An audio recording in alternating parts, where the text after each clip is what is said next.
The sky over the village had turned the color of ash. Evening had fallen like a curtain soaked in smoke. A few hours ago, the low drone of fighter jets had passed overhead, followed by the thundering echo of distant explosions, closer than usual. But now there was only the sound of the wind, cold, bitter, and sharp as broken glass. 10-year-old Misha sat curled beside the cold stone oven in what was left of his family's kitchen.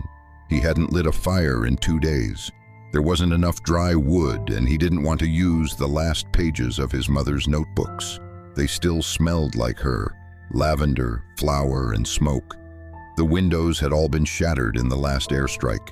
Shards of glass still clung to the wooden frames like teeth, and the wind howled through them, rattling loose boards and knocking a tin cup off the shelf.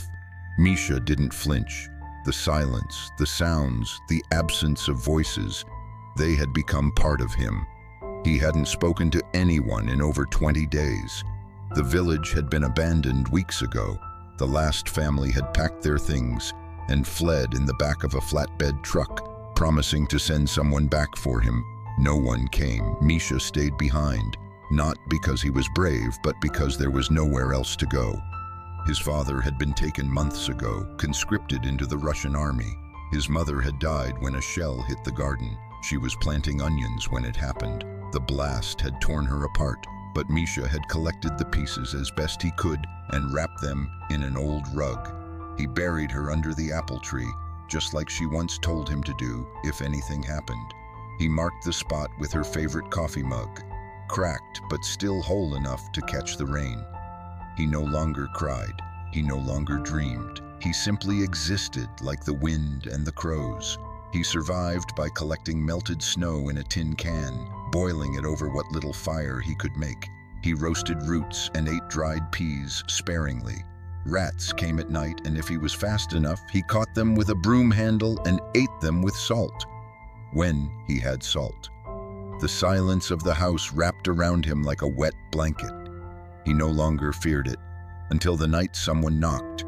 It was a sound so foreign, so abrupt, that Misha at first thought he had imagined it. No one knocked anymore. Doors were either kicked in or left wide open. Knocking implied civility, trust, safety. Another knock. 3 slow, uneven thuds. He froze, hands tightening around the cloth he was sewing. He waited, holding his breath. A 4th knock. He moved silently through the shadows, barefoot, a kitchen knife clutched in one hand. His breath clouded in the air, visible even in the dark. His heart pounded, not from fear, but from the strange possibility that someone was still alive out there.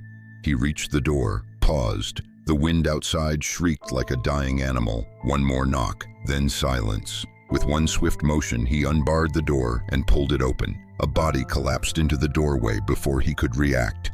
Misha stumbled back, the knife falling from his hand and clattering to the floor.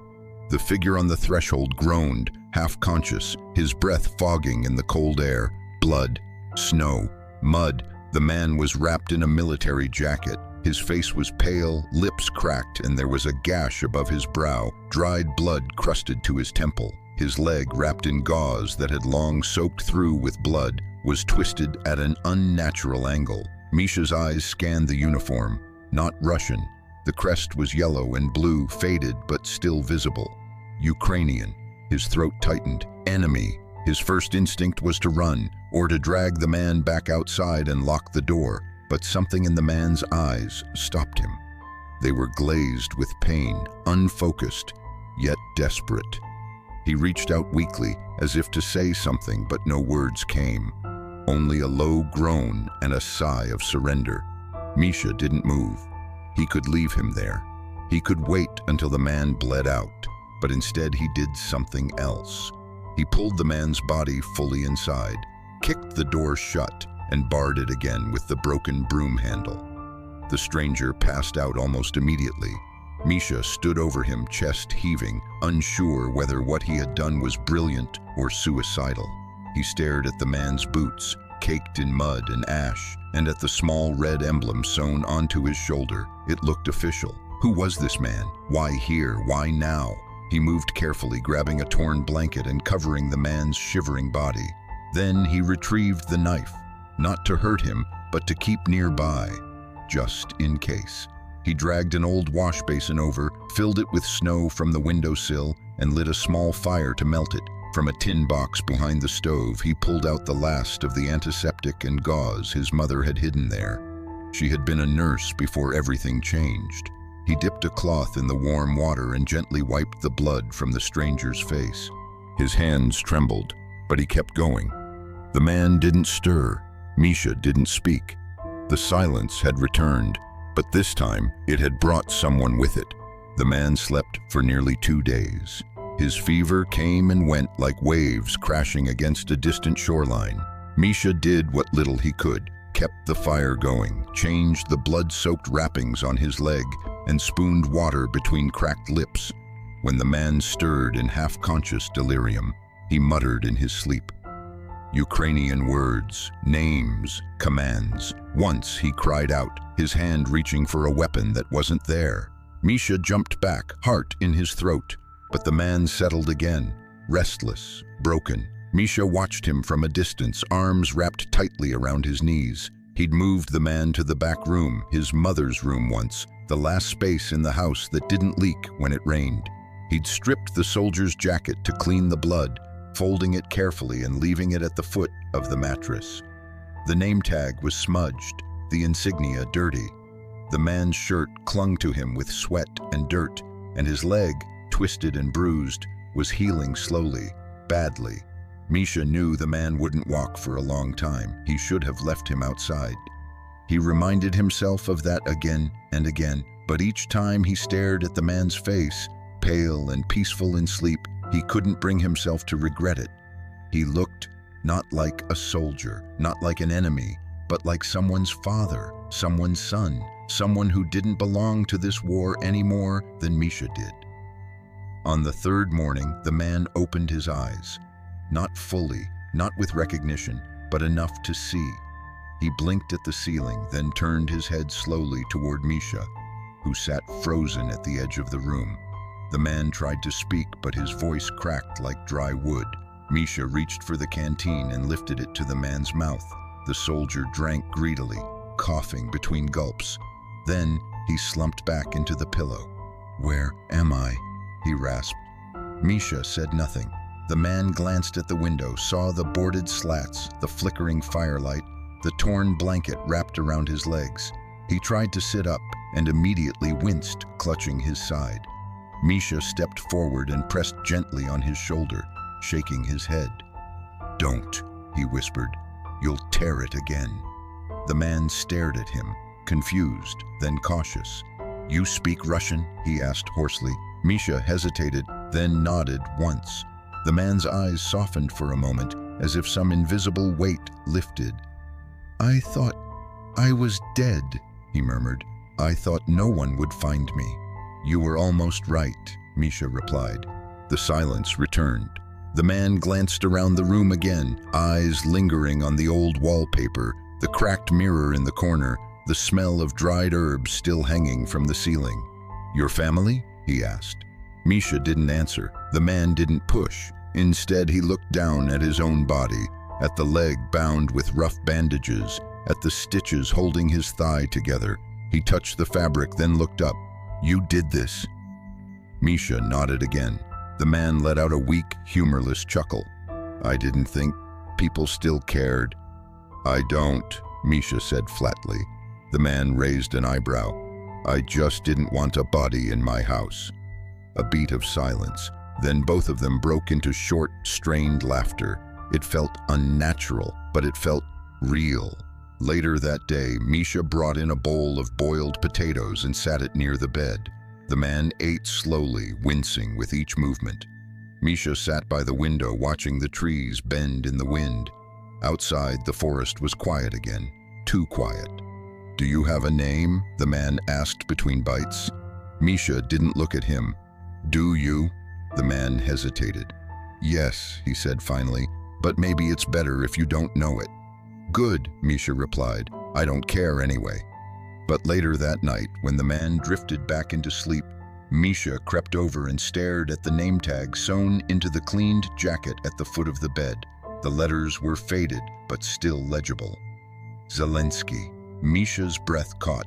His eyes darted to the sleeping man. He had seen this name before, on television, in flyers, on soldiers' lips. This wasn't just some random Ukrainian. This was him, the president. He stared at the name for a long time. Zelensky. Misha ran his fingers over the stitched letters as if touching them would confirm something his mind refused to believe.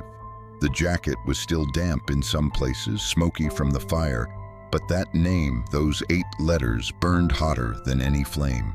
He turned and looked at the sleeping man, not dead, not a ghost, not an image on a banner or a face on a blurry news broadcast.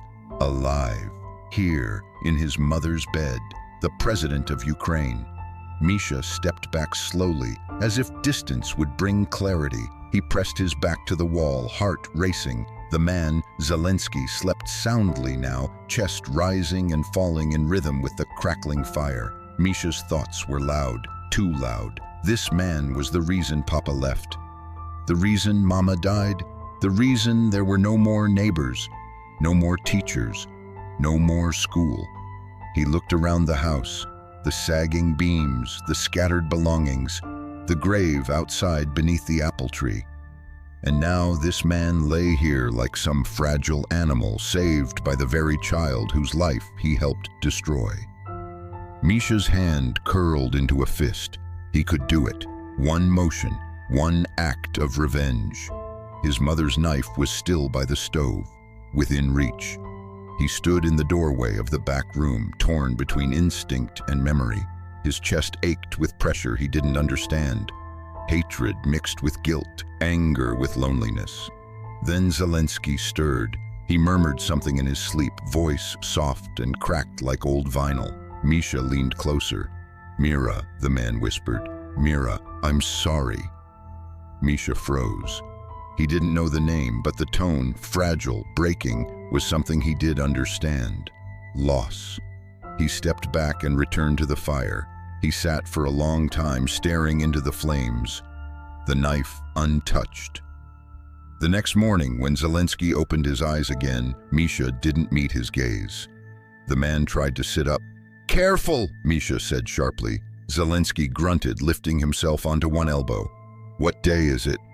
"Tuesday." A pause. "What month?" "March." He closed his eyes and let out a breath. "So I didn't dream it." Misha finally looked at him. "You know who you are?" A soft smile touched the corner of Zelensky's mouth.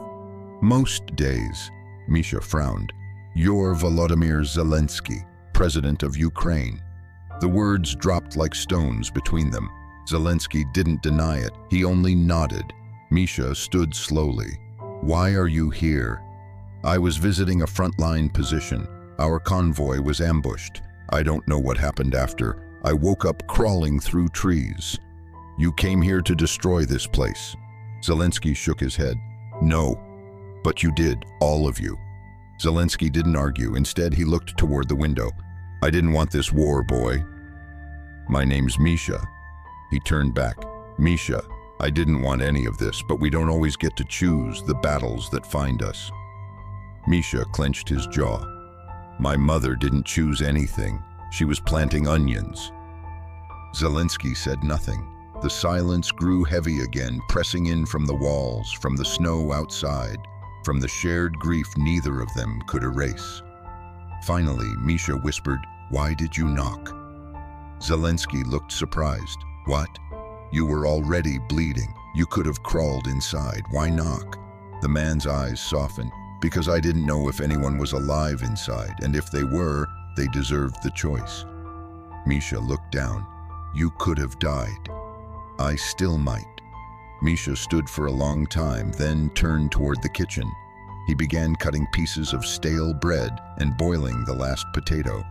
"I saved you," he said, not looking back. "I know," Zelensky replied. "I shouldn't have. I know that too." That night, they ate in silence. For the first time in weeks, Misha didn't feel entirely alone. But that didn't mean he felt safe. That night, the wind carried something different. Misha noticed it first, not in sound, but in instinct. A chill that ran deeper than the cold. He sat by the window with the curtain barely parted, staring into the white night. The snow had stopped falling hours ago, but its blanket held every secret, every whisper. Then he heard it. Crunch, pause, crunch, not wind, not animals, boots. His breath caught in his throat. He moved silently to the back room and pushed the door open. Zelensky was half asleep, lying back with his leg propped up, a folded cloth over his eyes. Misha stepped closer and whispered, "Someone's outside." The man sat up too fast, wincing immediately. He clenched his jaw and pushed through the pain. "How many?" he asked, voice low. "I don't know, maybe 2, maybe 3. Zelensky tried to stand. Misha caught his arm and steadied him. "You can't walk. I can crawl." "No," Misha snapped. "You'll leave blood. They'll follow it." Zelensky's expression shifted from urgency to calculation. "Do you have a basement, a root cellar?" Misha nodded. "There's a coal pit under the stove. The same place he had once used to hide from planes. The same place where he buried his dog when the winter was too long." Without another word, Misha helped him limp through the kitchen. Every groan was muffled. Every footstep felt like thunder. He moved the heavy stove to the side, only slightly, and opened the trapdoor. Zelensky looked at it, then at the boy. "You don't have to do this." "I know," Misha whispered. "Get in." The crawl space was barely large enough for one man to curl up. Cold, damp. The smell of old earth and coal dust lingered like regret. Misha handed him a torn blanket. "Don't make a sound." Zelensky nodded once and disappeared below. The trapdoor closed. The stove slid back into place. Then came the knock. Not soft, not afraid. Boom, boom, boom. Misha took a deep breath. He moved to the door and peered through a crack in the wood. 2 men, military jackets, no insignias, not Ukrainian, not Russian, private mercenaries. One of them lit a cigarette, cupping it with his gloved hands. The other looked directly at the house, eyes narrow. Misha's heart pounded. Another knock. "Open up," a voice called in broken Russian. "We just want to talk." Misha said nothing. The man laughed. "You think we don't know someone's here? We saw footprints. Fresh ones." Footprints, of course. Zelensky's boots had left a trail from the woods to the door. Misha had swept nothing, covered nothing. He turned and ran to the back room, grabbed the soldier's jacket, and tossed it into the fire. Flames hissed, then roared as the fabric curled and blackened. The patch, the name, the colors, gone. Boom, boom. Misha picked up the kitchen knife again. The footsteps retreated slightly. Murmurs, a laugh, then silence. Misha waited. 5 minutes, 10, nothing. He peeked again. They were gone. He didn't breathe until the moon had shifted position in the sky. Only then did he open the trapdoor. Zelensky blinked up at him, eyes wide with tension. "They're gone," Misha whispered. Zelensky climbed out slowly, groaning as his weight pressed on the injured leg. "They'll come back," he said. Misha nodded. "I know." They sat in silence by the fire. The house smelled of burnt cloth and something else. Finality. The snow outside had hardened into crusted ice. In the quiet that followed the mercenaries' visit, the house felt heavier, as if holding its breath. Every creak of the walls, every flicker of flame echoed twice as loud. Misha sat with his knees pulled to his chest, staring into the fire. Zelensky sat across from him, propped against the wall, a folded coat behind his back, and his injured leg outstretched over a cushion of rags. His face was pale but more alert. His beard, now patchy and gray-dusted, gave him an air of age that went beyond his years. Between them, the kettle hissed faintly. Neither had spoken for over an hour. Finally, Zelensky broke the silence. "You burned the jacket." Misha didn't look up. "I had to." "I know," a pause. "It was a good jacket." "It was a dangerous jacket." Zelensky allowed himself a half-smile. "That too." The boy stirred the embers with a stick, watching them dance orange and red. The glow lit up half his face, shadowing the other. "Do you miss your home?" he asked suddenly. Zelensky's expression shifted. "I do," he said. "Every day, but not the house or the things. I miss the sound of my daughter running through the hallway, the smell of coffee at sunrise, my wife's humming when she thinks no one is listening." Misha didn't respond. "What about you?" Zelensky asked. "I don't remember what home feels like, only what it sounded like." Zelensky waited. Misha looked at him now. His eyes, so small and hollow a week ago, carried an intensity that startled even the president. "There used to be chickens in the yard," the boy said, "and every morning my mother would pour hot water over oats for them. She'd sing while she did it. Something old. I didn't understand the words, but I knew the tune." He paused. "That's how I knew she was dead. The morning she didn't sing." The silence that followed wasn't awkward. It was sacred. Zelensky leaned forward slowly, pain etched across his brow. "My mother used to sing too," he said, "mostly when she was scared." Misha tilted his head. "Why would someone sing when they're scared?" "Because if you're singing, you can't scream." They both chuckled, not because it was funny, but because it hurt less than silence. Later that night, Misha brought out a small tin box from beneath a floorboard. Inside was a faded photo, creased, water-damaged, but intact.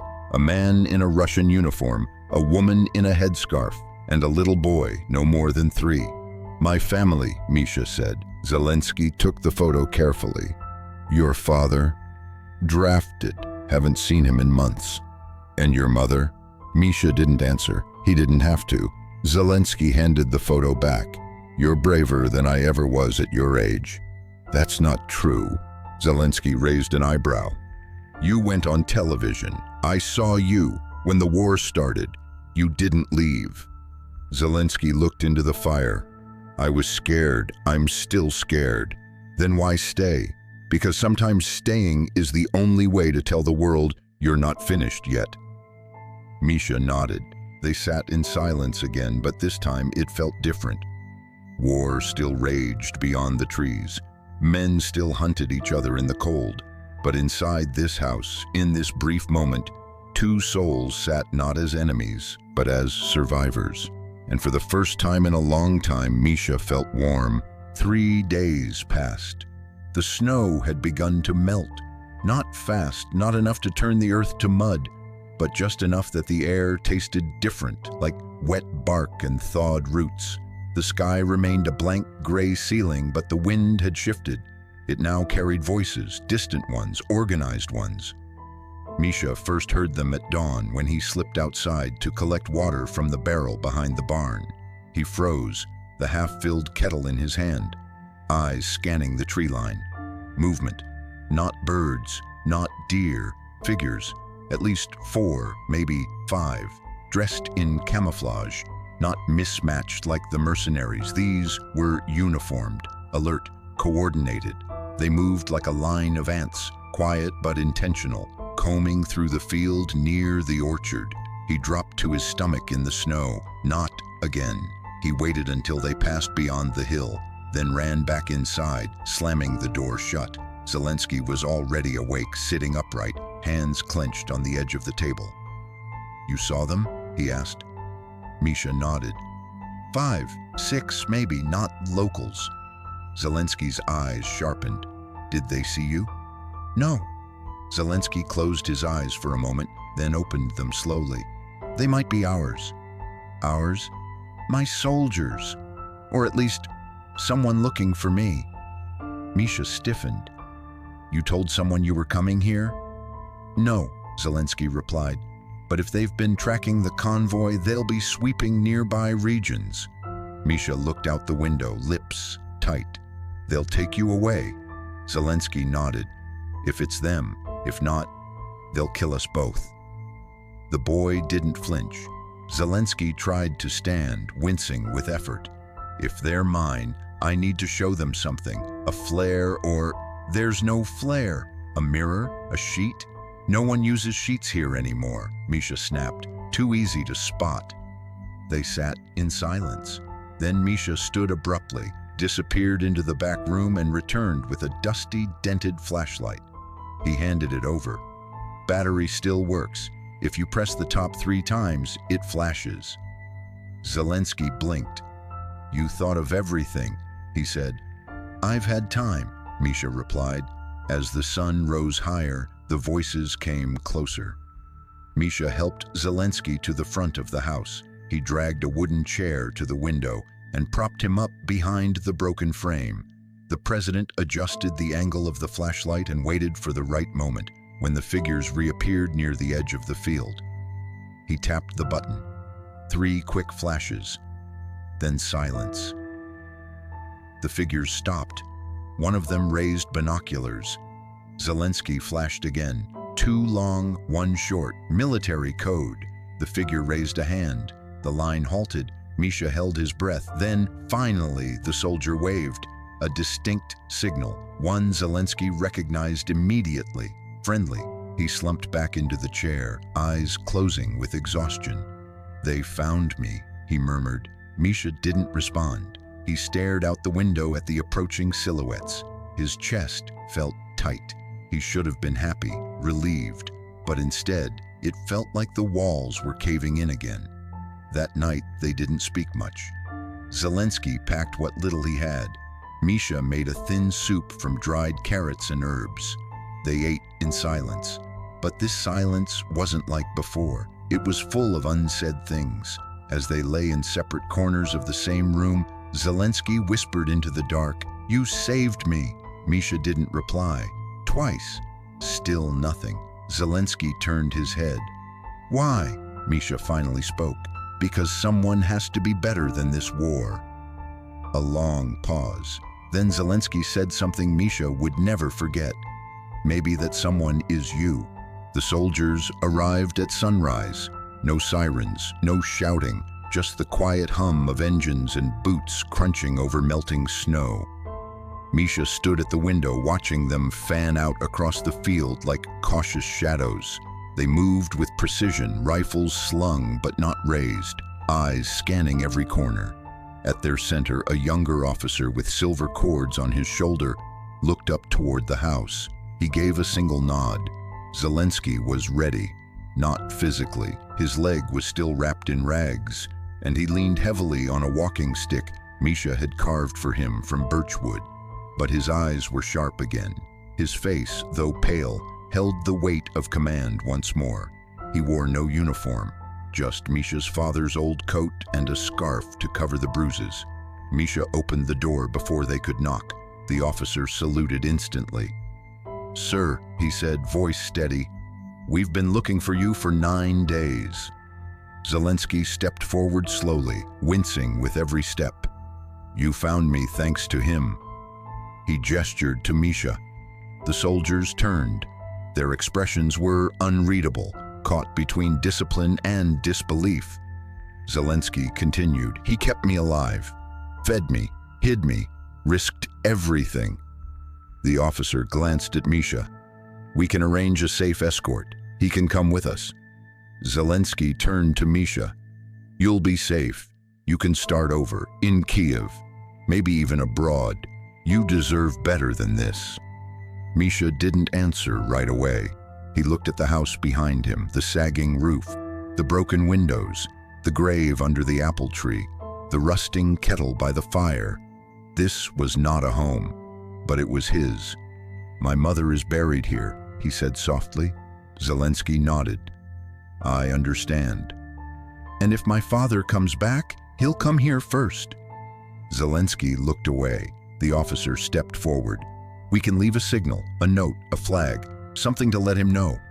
"No," Misha said, firm now. "He'll know." There was a silence then, longer than any before.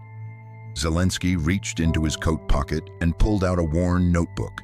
Inside, he tore a page, scribbled something, folded it, and tucked it into Misha's hand. "Don't open it now," he said. "One day, when it's quiet again." Misha nodded. They stood facing each other, 2 survivors from opposite sides of a war neither had asked for. Then Zelensky did something Misha didn't expect.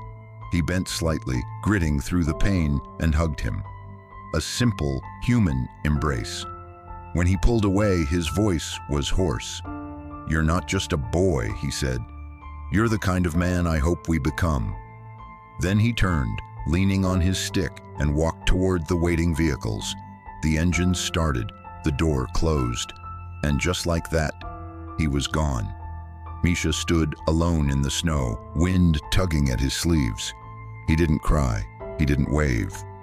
But when he looked at the letter in his hand, he held it close to his chest, as if it were something living. The sounds of war never truly leave you. Even in Kiev, even behind bulletproof glass and concrete walls, the echoes still lived, rattling in his bones, flickering behind his eyes. But this time, Zelensky carried something else too, a silence and a name. Misha. He had returned to the capital like a ghost, walking through his own reflection. His advisors wept when they saw him. His generals demanded explanations. His doctor insisted on rest. But Zelensky said nothing at first. He simply asked for a pen. That evening, seated alone in his office, wrapped in the same coat that had shielded him in that small, broken home, he unfolded the page he had given to Misha's hand, the torn corner from his personal notebook. A copy remained. He wrote, "To the boy who taught me silence, they will never know your name. History does not write stories like yours. You are not carved in marble. You are not printed in textbooks. But I will carry your name in my mouth every time I speak of mercy. You saved me not just from death, but from forgetting who I was before this war. I came into your home as an enemy. You fed me like a guest. You looked at me like a man, not a flag, not a target, not a leader. I asked you why you saved me. You said, 'Someone has to be better than this war. I hope someday the world deserves boys like you. Until then, I will fight not to win, but to protect the quiet you gave me. Because silence is a rare thing in war, and yours was the kind that heals.'"